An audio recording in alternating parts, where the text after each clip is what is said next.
रात्रि क्लास चल रहा था।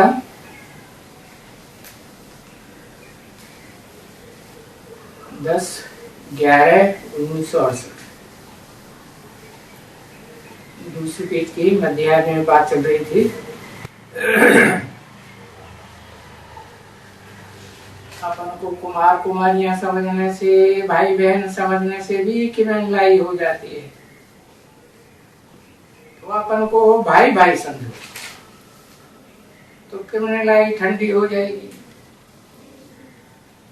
फिर जो वो शरीर का भान आता है ना, स्त्री पुरुष का, उसमें नहीं जाएंगे। फिर एक बात से ही हो, तो मुझे ना नहीं होता है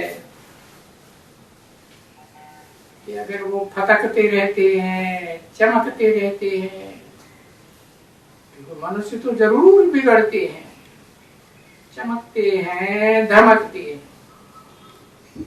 देखो कितने चमकते हैं।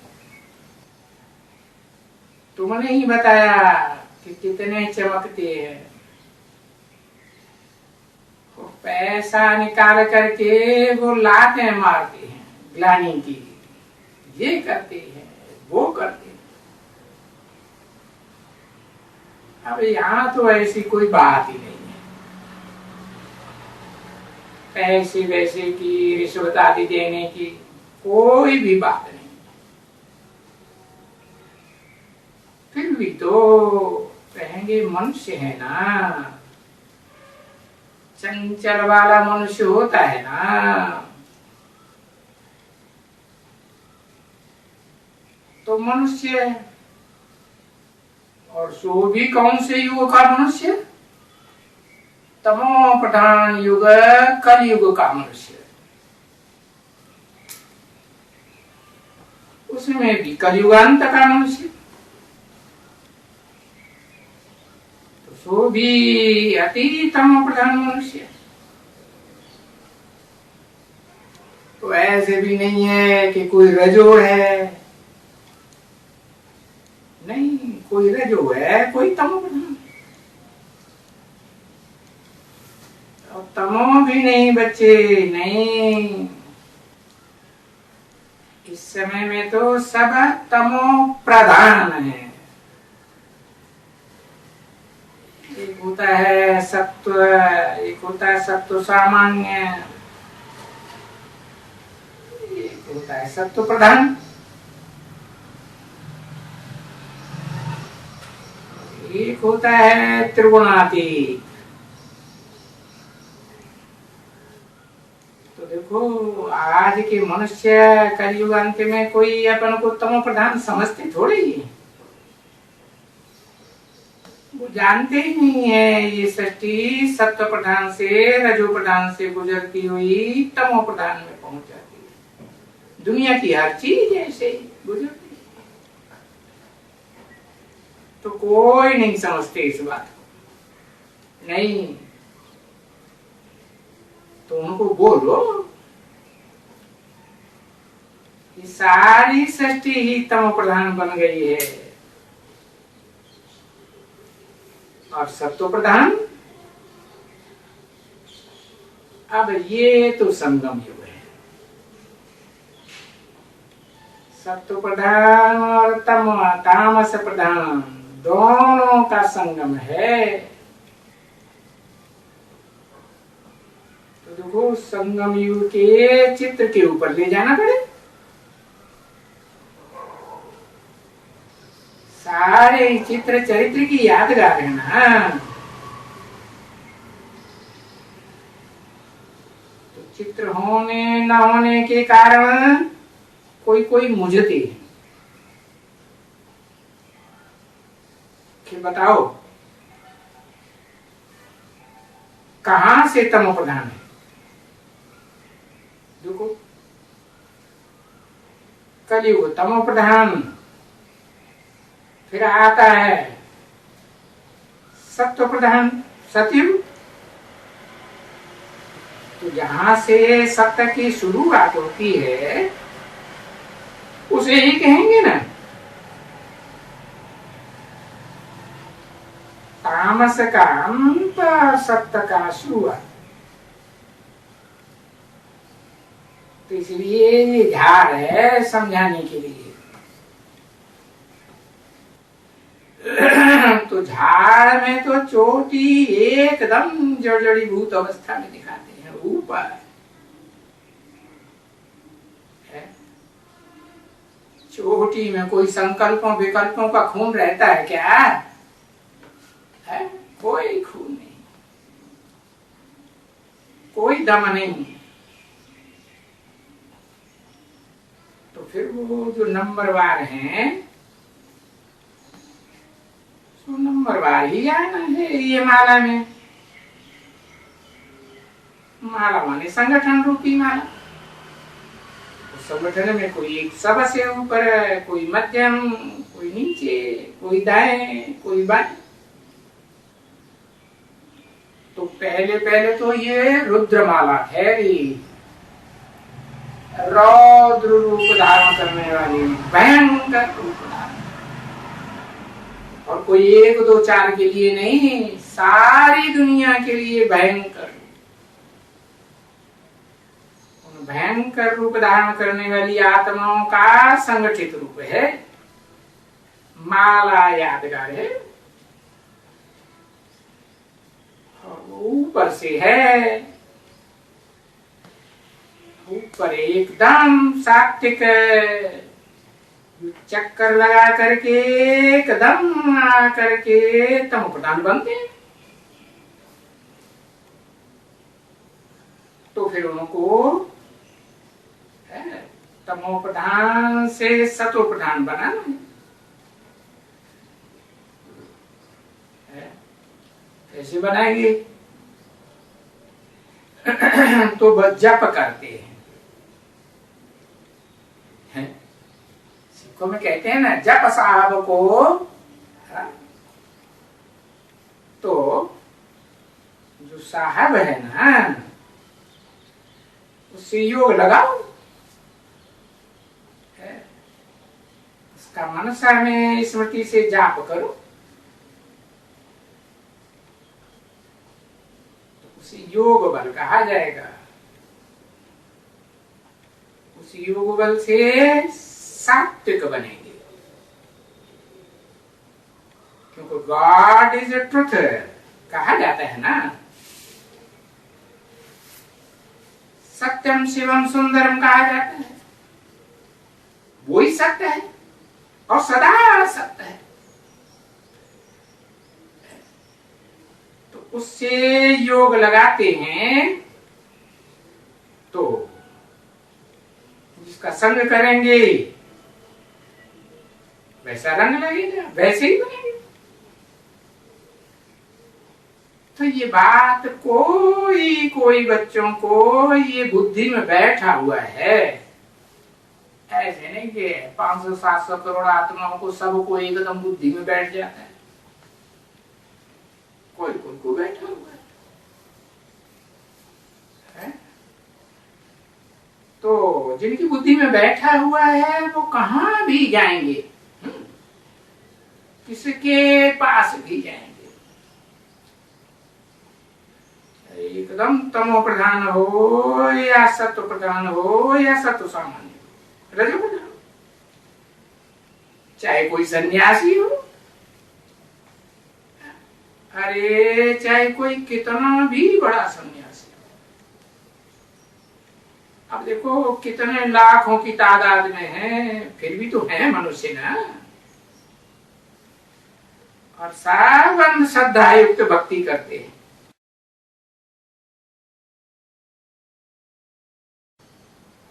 किसी को सत्य का पता ही नहीं है कि सत्य तो एक ही है ना। God is the truth, God is one.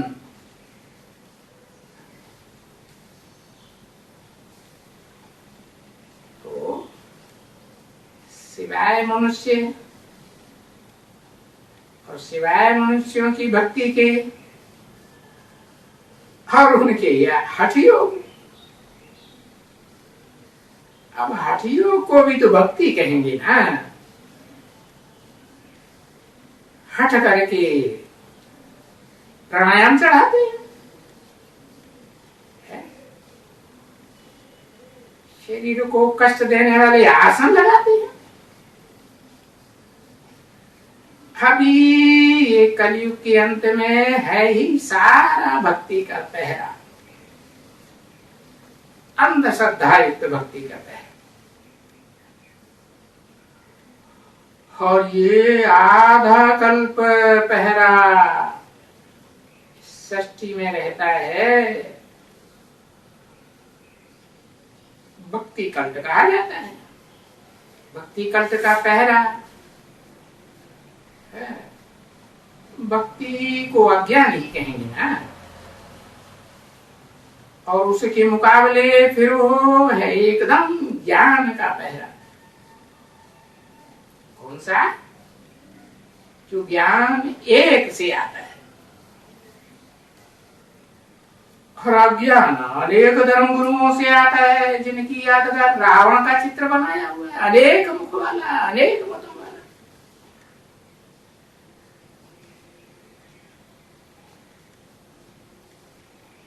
तो देखो, जब वो ज्ञान अनेकों मुखों से सुनाया जाता है तो फिर इनको भी भक्ति में ले जाएंगे। अब अनेक ज्ञानी बन जाएंगे, ज्ञानेश्वर बनेंगे, ज्ञानियों के ईश्वर बन के बैठ जाएंगे। अब सब कैसे ज्ञानेश्वर हो सकते हैं? सब कैसे योगेश्वर हो सकते हैं? अरे ये तो उनका हठ योग है ना बच्चे। तो ये भी भक्ति, और फिर ये भक्ति से होती है दुर्गति। न माने कोई तो 2500 वर्ष की हिस्ट्री बना के देख लो, उठा के देख लो। मनुष्य की मेंटेलिटी गिरती आई है, एक दूसरे के दुखदाई बनते आए हैं या सुखदाई बने हैं? दुखदाई बने। क्यों बने हैं? क्योंकि मनुष्यों को कोई को भी ज्ञान तो है ही नहीं ना। क्यों? क्योंकि ज्ञान तो एक से आता है, और वो भी कोई देहधारी एक से नहीं आता है। तो कोई समझ ले कि सृष्टि का जो बीज है, बाप है, आदम है, एडम आदिदेव या आदिनाथ जिसे कहा जाता है, उससे आता है? नहीं, मनुष्यों में तो ज्ञान हो ही नहीं सकता, क्योंकि वो सब मन वाले, चंचल मन वाले हैं। अगर मनुष्यों में जरा भी ज्ञान होता तो भला, अभी तो कलयुग है तो कलह क्लेश वाला कलयुग ना। कलह क्लेश तो बढ़ता ही जाता है, घर घर में 2500 साल से घट रहा है, बढ़ता जाता है।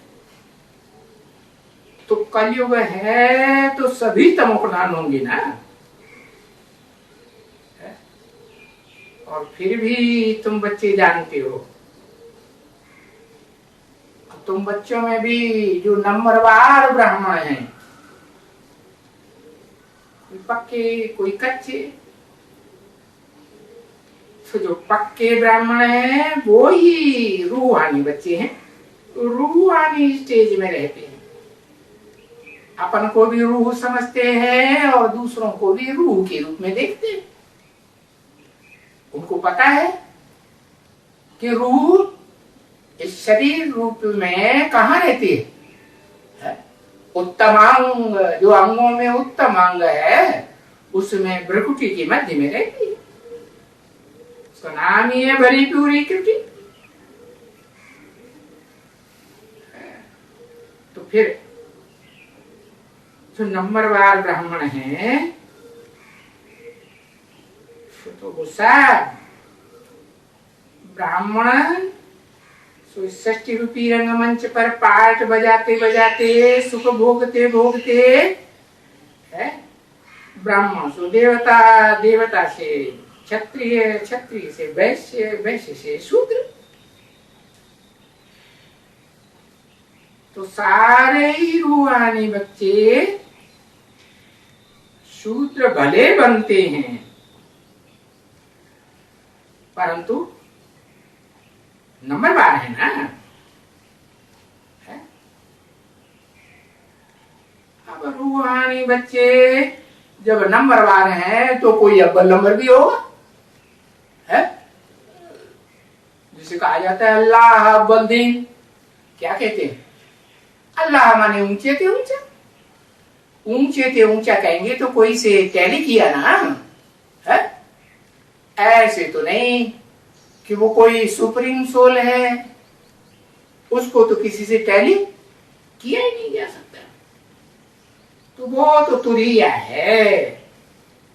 बाकी वो रूहों के बीच में सर्वोत्तम रूह है पार्ट बजाने वाली, सच रूपी रंगमंच पर ऑलराउंड पार्ट बजाने वाली। तो वो तो शूद्र नहीं हो सकता है। अंतिम जन्म में भी शूद्र हो सकता है, अंतिम जन्म में भी शूद्र नहीं हो सकता। जो ब्राह्मण तो तुम जानते हो, एक दो ब्राह्मणों को जानते हो ना। किसकी औलाद? ब्रह्मा की औलाद है ना। ब्राह्मणों में सबसे ऊंचा कौन? ब्रह्मा ना। भले 4 मुखों वाला ब्रह्मा, संगठित ब्रह्मा, 5 मुखों वाला असंगठित ब्रह्मा। तो उन ब्राह्मणों में भी नंबरवार होंगे कि नहीं? ब्रह्मा नामधारियों में है कोई अव्वल नंबर का ब्रह्मा? ब्रह्मा किसे कहा जाता है? जिसमें सुप्रीम सोल बाप है, सदा निराकारी, निर्विकारी, निरहंकारी, अकर्ता, भोक्ता, गर्भा प्रवेश करता है ना। तो वो पहला नंबर हुआ, पहला नंबर ब्रह्मा। उसको कहेंगे ब्रह्मा नामधारियों में परम ब्रह्म, दी बेस्ट कहेंगे ना, है? परम ब्रह्म। और फिर तो नंबरवार तो कोई उसका साथी भी होगा ना, जो आज से अंत तक प्योरिटी का सहयोग देने में साथी बनता हो। कौन? अरे एक अक्षर में लिख दो, खुसुर खुसुर करते और सुनाई नहीं पड़ता। आदि लक्ष्मी का पार्ट बजाने वाली आत्मा जो है वो ही है प्राणवायु। क्या है? वो प्राणवायु संगम युग में जिन्होंने जितना योग लगाया है, जिन आत्माओं ने, जिन रूहों ने, जिन प्राणियों ने, उतना उतना वो प्राणवायु उनमें है ऊर्जा के रूप में प्रवेश कर जाती है, कर जाती है ना। हाँ, वो प्राणवायु कोई भी देहधारी में से निकल जाती है तो कुछ एक्ट करता है? हाँ? आंखों से देख सकता है? नहीं, आंखों में से रोशनी ही चलेगी। तो देखो, अब वो तो सहयोगी है ना, असिस्टेंट है ना। किसकी? हाँ, उसको कहा जाता है लक्ष्मीपति कहा जाता है ना। तो पति माने उसकी भी रक्षा करने वाला। तो ऊंचा हुआ या नीचा हुआ? हाँ, ऊंचा हुआ। तो वो तो फिर अल्लाह अव्वल दीन कहा जाता है। अव्वल दीन क्यों? इस दुनिया में जितने भी धर्म हैं नंबरवार, इब्राहिम, बुद्ध, क्राइस्ट वगैरह है, नंबरवार है ना, नंबरवार ही आते हैं। तो उनमें अव्वल नंबर धर्म का धर्म पिता है। तो अब सब तो शूद्र नहीं हो सकते। कम से कम एक तो ऐसी आत्मा है जो अंतिम जन्म में भी क्षुद्र, क्षुद्र माने सबसे नीच, नीच माने वरुण को नीच कहा जाता है। जिस वरुण से वरुण नाम पड़ा, वरुण देवता का नाम है ना, है पूर्वी देवता होगा, पूर्व दिशा का या पश्चिम दिशा का, जहां सूरज डूबता है? कहाँ का देवता? पश्चिम दिशा का। तो देखो, जो ब्राह्मण तो तुम जानते हो, एक दो ब्राह्मणों को जानते हो ना, नंबर 1 जानते हो। जो भी नॉलेज लेते हैं सेंटर में,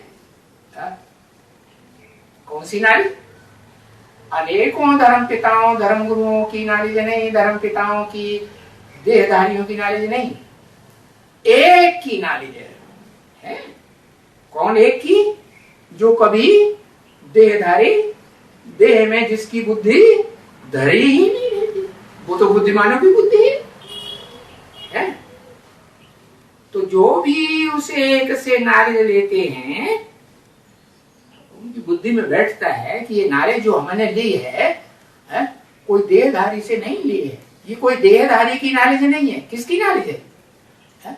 विदेही, जो देह से विपरीत है और सदा विपरीत है। अभी गीता में तो नहीं लिखा हुआ है, वो मनुष्यों की लिखी हुई गीता, कि मैं ब्राह्मणों को सुनाता हूं, ये लिखा हुआ है। अरे गीता में क्या लिखा हुआ है? सब ब्राह्मणों को सुनाता हूं। अरे देखो, महाभारत युद्ध दिखाते हैं, महाभारत युद्ध में कौरव पक्ष, यादव पक्ष, पांडव पक्ष, सारी सेनाएं खड़ी हुई, सबको सुनाते हैं। किसको सुनाते हैं? एक को सुनाते हैं या सबको सुनाते हैं? एक के शरीर रूपी रथ में प्रवेश करके सुनाते हैं। ऐसे तो नहीं, सबके शरीर रूपी रथों में प्रवेश कर जाते हैं, सर्वव्यापी हो जाता है। ऐसे होता है क्या? देखो गीता में लिखा हुआ, क्या लिखा हुआ है? इमं विवस्वते योगम प्रोक्तवानहम अव्ययम। अर्जुन ही वास्तव में व्यवस्थित है। उसको पहले सुनाया, व्यवस्थित माने सूर्य। तो विवस्वान ने किसको सुनाया? मनुओं को सुनाया। क्या? अव्वल नंबर मनु कौन? मनुआ, जिसका मन बहुत चंचल, बहुत तीखा है। क्या? इतना तीखा है कि वो अर्जुन के शरीर रूपी रथ में जितनी इंद्रियां हैं, उन सबको कंट्रोल करके एकदम ऊपर ध्वजा में दिखाते हैं ना। किसको? चंचल मन को किस रूप में? किस रूप में दिखाते हैं? चंचल कौन सा जानवर? हनुमान। हनुमान के रूप में दिखाते हैं ना। तो देखो, जब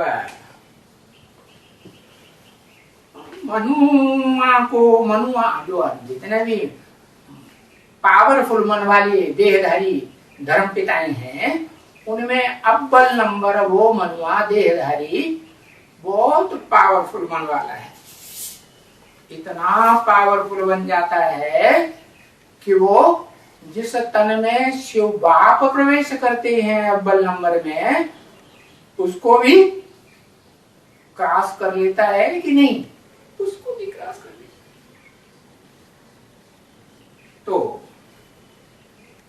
कहेंगे ये तो भक्ति कंठ है, उसमें ज्ञान तो कुछ भी नहीं है, क्योंकि ज्ञान तो बुद्धिमानों की बुद्धि एक से आता है ना।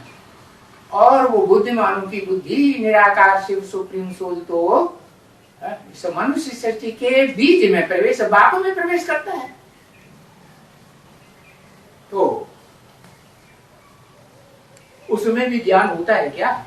मनुष्य सृष्टि के बाप में नहीं होता है, परंतु शिव सुप्रीम सोल बाप के संग के रंग से, वो संग के रंग से समान बनेगा या नहीं बनेगा? समान बन जाता है। बाकी तो मनुष्यों में है, वो 100% ज्ञान तो नहीं हो सकता। तो बताया, बाप कहते हैं जब सारी सृष्टि में सब प्राणी मात्र, मनुष्य मात्र, चाहे देवात्मा ही भले हो, सब डूब जाते हैं, तब मैं किसको उठाता हूं? चोटी को पकड़ के उठाता हूं।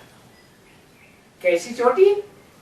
जो अंतिम जन्म में आकर के उसमें मनन चिंतन मंथन का, संकल्पों विकल्पों का खून रहता है, पत्थर बन जाती है, पत्थर बुद्धि। तो उसमें प्रवेश करता हूं। और तुम फिर बच्चे जानते हो है कि शूद्र माने क्षुद्र सब नहीं बन सकते। वो एक को तो मैं क्षुद्र नहीं बनने देता हूं। डूबने से, पूरा डूबने से पहले ही उठा लेता हूं ना, ब्राह्मण चोटी को उठा लेता हूं। तो जो ब्राह्मण तुम जानते हो, एक दो ब्राह्मणों को नंबरवार, जो भी नॉलेज लेते हैं नंबरवार सेंटर में ब्राह्मण है। तो गीता में तो लिखा हुआ है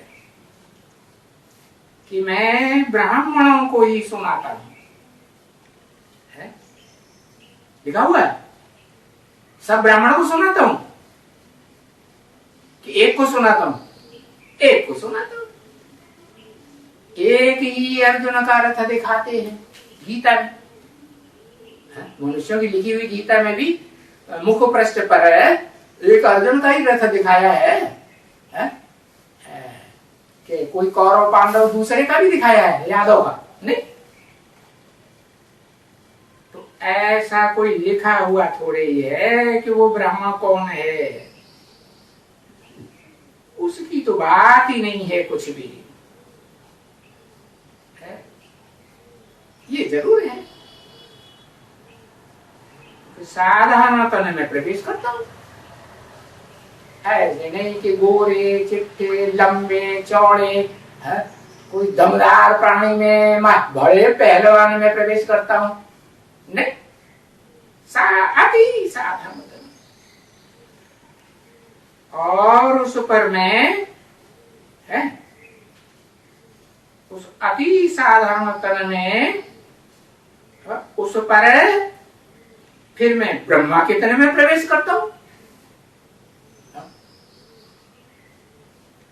कारण या कारण है, वो शरीर छूट जाता है, अव्वल नंबर है परम ब्रह्म का शरीर, तो मैं किस में प्रवेश करता हूं? ब्रह्मा में प्रवेश करता हूं। अरे प्रवेश नहीं करूंगा तो फिर सुनाऊंगा कैसे? तो किसको न किसको सुनाएंगे ना, सुनाते। सारी सृष्टि की मनुष्यात्माएं नंबरवार ब्राह्मण बनती हैं। कल्पांत में जब सारी दुनिया का विनाश होता है, तब सब ब्राह्मण बनते हैं कि नहीं? ब्रह्मा के द्वारा, ऐसे नहीं परम ब्रह्म के द्वारा सृष्टि रची जाती है, ब्रह्मा के द्वारा रची जाती है। फिर जो भी 500-700 करोड़ हैं इस सृष्टि रूपी रंगमंच पर नंबरवार ब्राह्मण, वो ब्रह्मा का बोला हुआ, ब्रह्मा के मुख से बोला हुआ सब समझते हैं, सब नहीं समझ। कौन समझेगा? वो ही अव्वल नंबर ब्राह्मण है जिसमें बाप ने पहले प्रवेश किया। कारण या कारण शरीर छूट गया तो दोबारा जन्म लेके आता है कि नहीं? ब्राह्मणत्व का जो बीज पड़ा हुआ है ज्ञान का, वो नष्ट हो सकता है क्या? नष्ट तो नहीं हो सकता। तो वो दोबारा जन्म लेकर के आती है, और वो आत्मा ब्रह्मा का शरीर छोड़ने के बाद ज्ञान सुनती है कि नहीं? कोई मनुष्य से, पुरुष से सुनती है, जो दुर्योधन दुशासन कहा जाता है उससे सुनती है, या कोई कन्या माता से सुनती है? हाँ, उसी ही कन्या माता से सुनती है। कौन से? जो यज्ञ के आज में ओम मंडली में पहली पहली उसकी सहयोगिनी थी अंतिम जन्म में, उसके द्वारा सुनता है। तो जो सृष्टि का पहला मनुष्य है, बीज है सारी मनुष्य सृष्टि का, वो कन्या के तन से सुनता है, तो रिजल्ट क्या आता है, अच्छा या बुरा? अच्छा ही रिजल्ट आएगा ना। तो इसलिए बाप कहते हैं कि कन्या माताओं में धारणा बहुत होती है, क्या नंबर 1 तो होती ही है, लेकिन पवित्रता की धारणा कन्या माताओं में बहुत होती है। तो कन्या माताओं के मुख से ही सुनना चाहिए।